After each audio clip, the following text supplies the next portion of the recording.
Garth Rector is a handsome high school wrestling coach recently separated from his wife, but wildly popular. Everybody had something good to say about him. It turns out Garth may be just a little too popular for his own good. There was more than one girl that he was dating at the time. One of them had a husband. Family and friends say the 48-year-old was living alone in this small rented house, going through what they call a midlife crisis. That's really the only thing I could see at that time that maybe he was going through, was just separation with my mom. He had told me he wanted to do counseling to make things right. Tragically, Garth will never get that chance. He walks into what he thought was his empty house, with a bag of groceries in one hand, a soda in the other, and somebody was waiting for him with a gun. Looks like he just sat a grocery sack and a cup down, and next thing you know, he was getting shot at.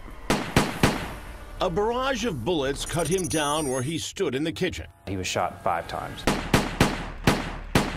The first shot was from a distance of maybe 30 feet through a couple doorways. It appears that all shots hit the target. It appears like somebody was a fairly good shot. But finding out who pulled the trigger will be no easy task. There was forced entry into the house. It was a back side door. The window pane had been broken out. Looked like someone had made entry into a breezeway, which then led into a kitchen where the body was found. A brutal execution-style killing, leaving family and friends stunned in grief. I miss my brother every day, more than I thought I could ever miss anyone. And leaving cops still wondering, is it a case of a robbery gone terribly wrong, or could it be a jealous revenge? We've actually got tips leading both ways. Who wanted Garth Rector dead and why? I just didn't understand why anybody would want to hurt such an amazing person. April Sanchez will always be grateful for the last time she spoke with her dad, Garth. I told him how much I loved him and that was amazing. I was very lucky, and I remember that moment all the time.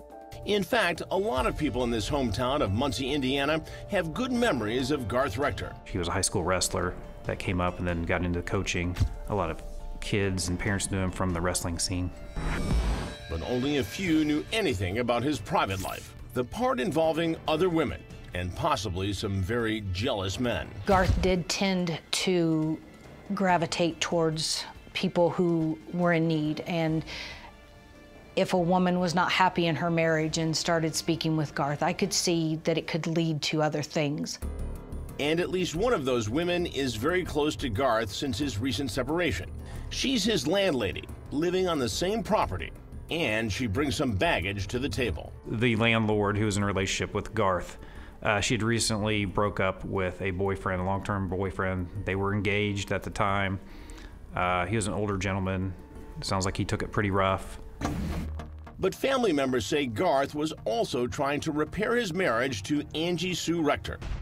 And he's taking a big step in that direction with a vacation to California, along with his wife Angie Sue, his daughter April, and his sister Angela. He was focused on committing to making things better for he and April and him and Angie.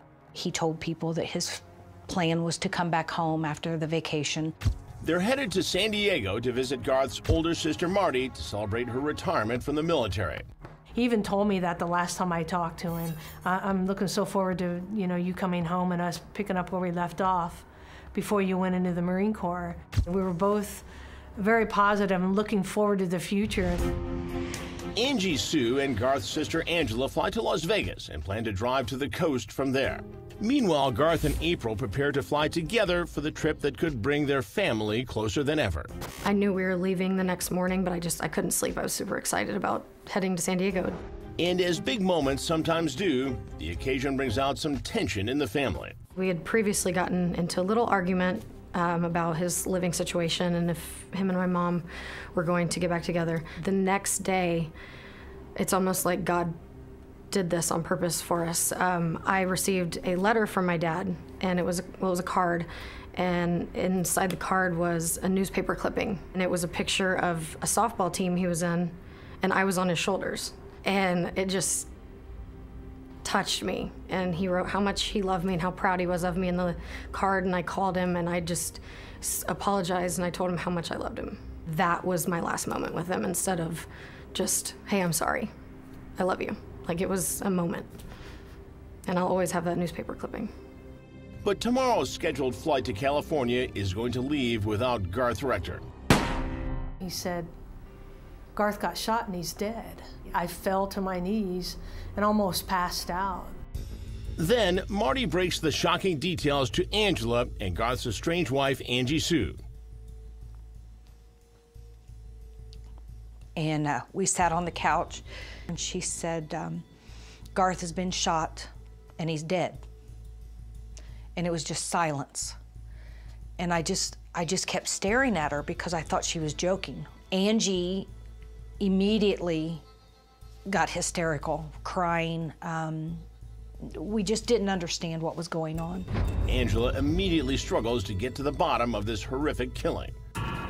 She's compelled to visit the crime scene, but it's not easy. I saw the blood splatters, I saw the gunshot holes, and then it was just disbelief that my brother had died in that spot. It was like a dream. It was like it wasn't true. I was just saying, Garth, tell me who did this. As silly as that seems, only Garth knows. Only Garth knew. Police say that Garth Rector was close to more than one woman in his last days, and none closer than the woman who literally lived across the yard and was the first to discover his lifeless body in the kitchen hours after his murder. They were in a relationship. He was actually renting the house he was living in off of her.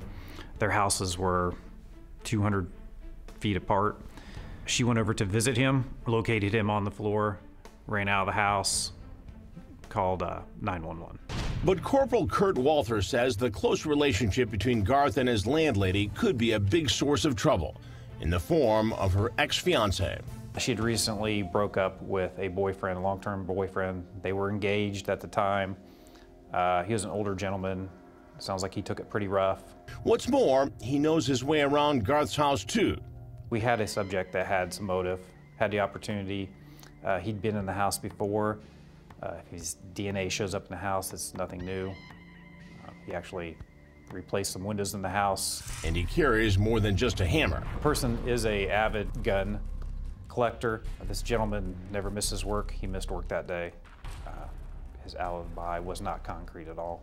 Walther says the man in question took a voice stress test analysis and was asked to follow up with a polygraph, but has refused. This person was very much a person of interest. He's still a person of interest. But hold on. It turns out this handsome, recently separated wrestling coach had another love interest, leading to yet another person of interest. A woman who worked with Garth at the university. A married woman with a husband who police have been giving a close look, but who also isn't talking.